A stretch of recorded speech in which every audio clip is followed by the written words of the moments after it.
Doctor साहब, मैं तो इसे अपनी थाली से भी खिलाने को तैयार हूँ। बिरुआ, सुन रहा है ना?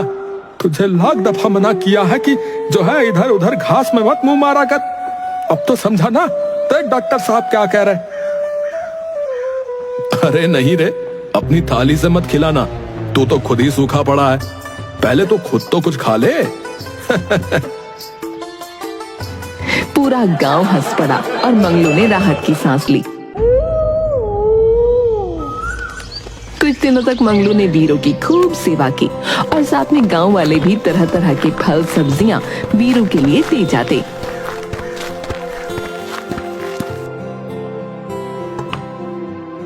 वीरू पूरी तरह ठीक हो गया। मंगलू की खुशी का ठिकाना नहीं था। मालिक, आज तो शरीर सा खुल गया लगता है। अब सब ओके लग रहा है। बहुत दिन हो गए, घाट पर चलें क्या? अबे क्या बात है, आज तो जुबान आ गई मुंह में है? इतने दिनों से तो ऐसे पड़ा था जैसे अब गया तब गया। अबे सच कहूं तो मैंने सोच ही लिया था कि इसके जाने के बाद अब हम दोनों पे कितना बोझा बढ़ जाएगा। अबे क्या हरामी साथी मिले मुझे, हैं? मेरे लिए प्रार्थना करने के बजाय मस्खरी कर रहे थे। अबे सच कहूं ना वीरू, मालिक ने तेरी बहुत सेवा की है यार। दिल से सलूट है यार मालिक को। हाँ यार। अबे भाई, किस्मत वाले हैं हम, किस्मत वाले।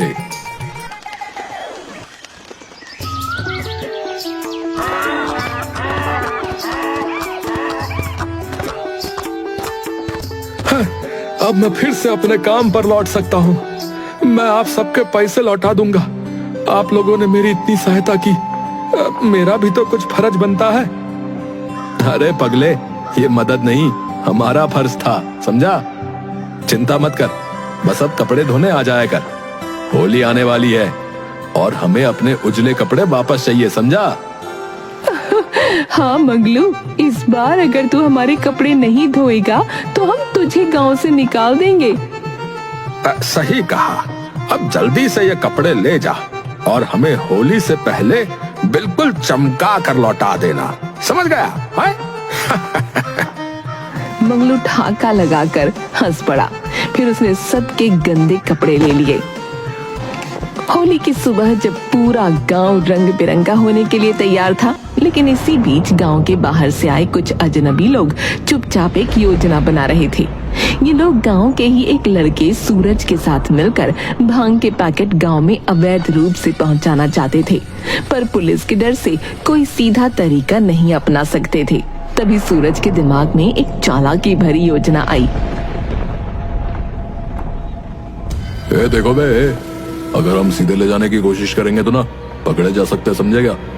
लेकिन अगर इसे मंगलू के गधों के साथ बेच दें तो किसी को कोई शक भी नहीं होगा। बिल्कुल सही उस्ताद, वो बिल्कुल भोला भाला, उसे समझ में भी नहीं आएगा कि उसके साथ हो क्या रहा है। तो ठीक है, चलो हम लोग मंगलू के पास चलते हैं और किसी बहाने से ये भांग उसके हवाले करते हैं। चलो। हाँ चलो बे। कोई गड़बड़ नहीं होनी चाहिए, समझा?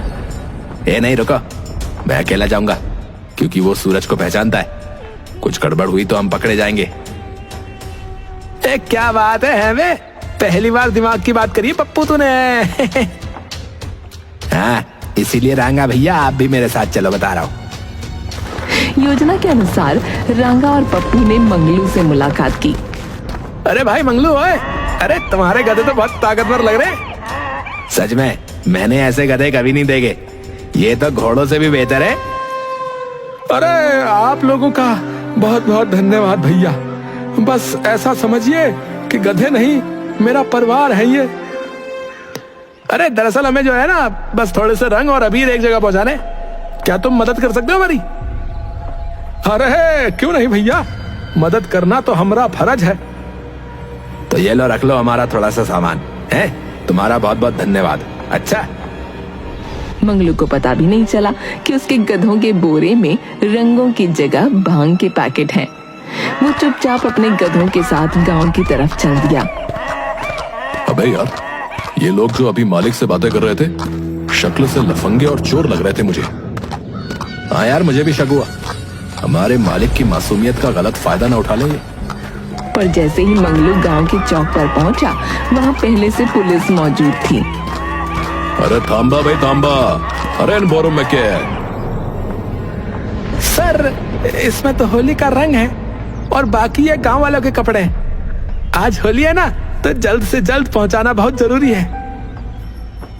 अच्छा ठीक है, जरा खोल कर दिखाओ इसे। अरे लेकिन मैं किसी और का सामान आपको कैसे खोल कर दिखा दूं? अरे चुप कर, जितना कहा है उतना कर, समझा?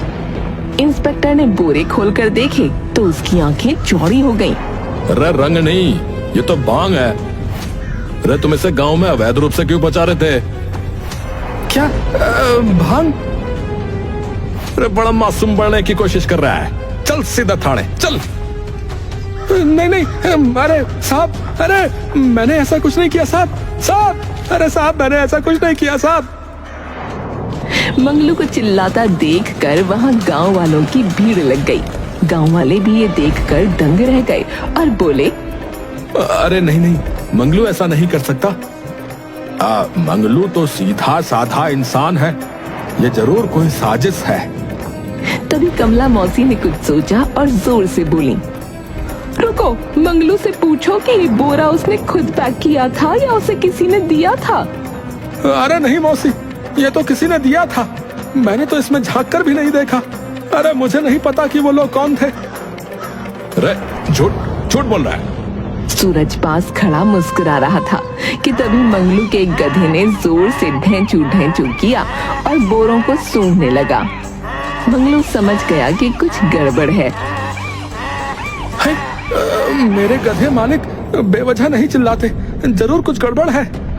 तभी वो गधा सूरज की तरफ बढ़ा और उसे भी सूंघने लगा। ये सब देखकर गांव वाले चौंक गए। अरे बीरू बिना वजह किसी को नहीं सूंघता है, इसकी तलाशी लो।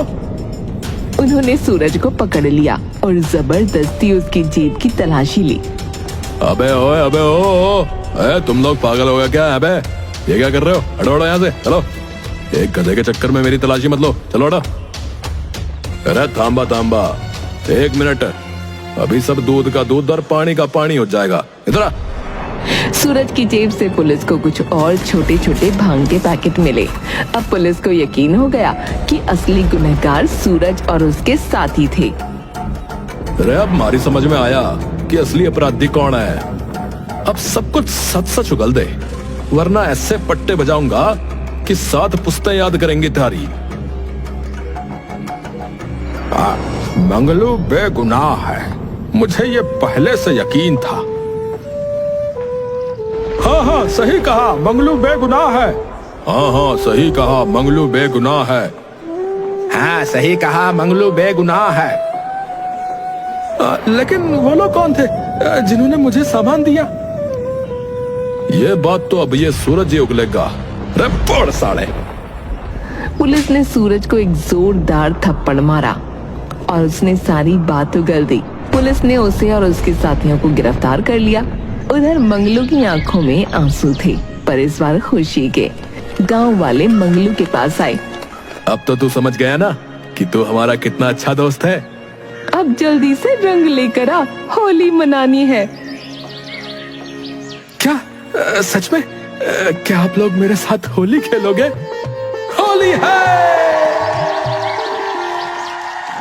सबने बिना जवाब दिए गुलाल उठाया और मंगलू पर उड़ा दिया। गांव में ढोलक बजने लगी, रंगों की बौछार हो गई और मंगलू भी हंसते हुए सबको रंग लगाने लगा। उस दिन मंगलू को समझ आ गया कि होली सिर्फ रंगों का त्योहार नहीं, बल्कि सच्चे रिश्ते और ईमानदारी की जीत का भी प्रतीक है।